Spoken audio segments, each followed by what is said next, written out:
मैं समझना चाहता हूं कि ओम प्रकाश राजभर का आपकी पार्टी के साथ क्या स्टेटस है, थोड़ी क्लैरिटी दीजिए, क्योंकि पिछले एक हफ्ते से और आज तो कुछ ज़्यादा ही उनके तो शपथ लेने तक की चर्चाएं चल रही थी। क्या है आपका उनका स्टेटस?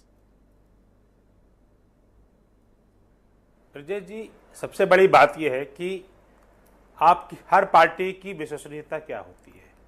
हमारे पास भारत क्या दुनिया में सबसे विश्वसनीय नेता है नरेंद्र मोदी, जो एक गरीब परिवार से आता है, पिछड़ी जाति का नेता है, जिसने पूरे देश में गरीब कल्याण की योजनाओं चलाकर गरीबों को 80 करोड़ से अधिक गरीबों जो है उनके साथ में है और 140 करोड़ की जनता का वो नेतृत्व करते हैं। आज हमारी नीतियों से सहमत होकर कई अन्य दलों के नेता संपर्क में आ रहे हैं, तमाम पार्टियों के सांसद संपर्क में आ रहे हैं। वे सब पार्टियों से ऊपर छोड़ करके भाजपा के साथ आना चाहते हैं। भारतीय जनता पार्टी में कौन आएगा कौन नहीं आएगा, यह भारतीय जनता पार्टी का केंद्रीय नेतृत्व समय समय पर समीक्षा करके उस पर तय करता है। राजभर जी की अभी कोई बात मेरी जानकारी में नहीं आई है, लेकिन देश भर में आप देखेंगे तो अलग अलग पार्टियों के नेता इस समय पार्टी छोड़ करके आ रहे हैं, चाहे वो शिवसेना ओम प्रकाश राजभर से कोई परहेज है क्या, या एनसीपी तोड़ करके पूरी एनसीपी आई हो। नहीं, हमें किसी से कोई परहेज नहीं है। हमारे नेता हमारी नीतियों पे जो भी भरोसा करके हमारे साथ आएगा और हमारा पार्टी नेता तो उसको स्वीकार करेगा, उसे हम स्वीकार करेंगे। मैं एक बात और भी कहना चाहता हूँ ब्रजेश जी, मैं केशव देव मौर्य जी को भी सुन रहा था और साजन जी को भी सुन रहा था। साजन जी टोहनी और टखने की बात कर रहे हैं कि कमरे में टोहनी टखने की बात कर रहे थे। मैं पूछना चाहता हूँ, खुलेआम आपके नेता आजम खान ने दलितों के नेता बाबा साहब अम्बेडकर, जिनको भगवान की तरह पूजा जाता है, कहा था ये भू माफिया है और भू माफिया जहाँ पर मूर्ति रख देते हैं वहाँ जमीन कब्जा करते हैं और अगली जमीन जहाँ उनकी उंगली इशारा करती है वहाँ करते हैं।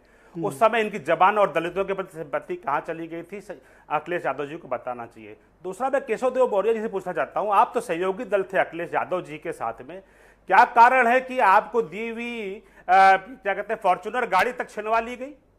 ये तो राजभर जी की भी गाड़ी छीनने गए थे, लेकिन वो दबंग थे तो उन्होंने दबा लिया इनको।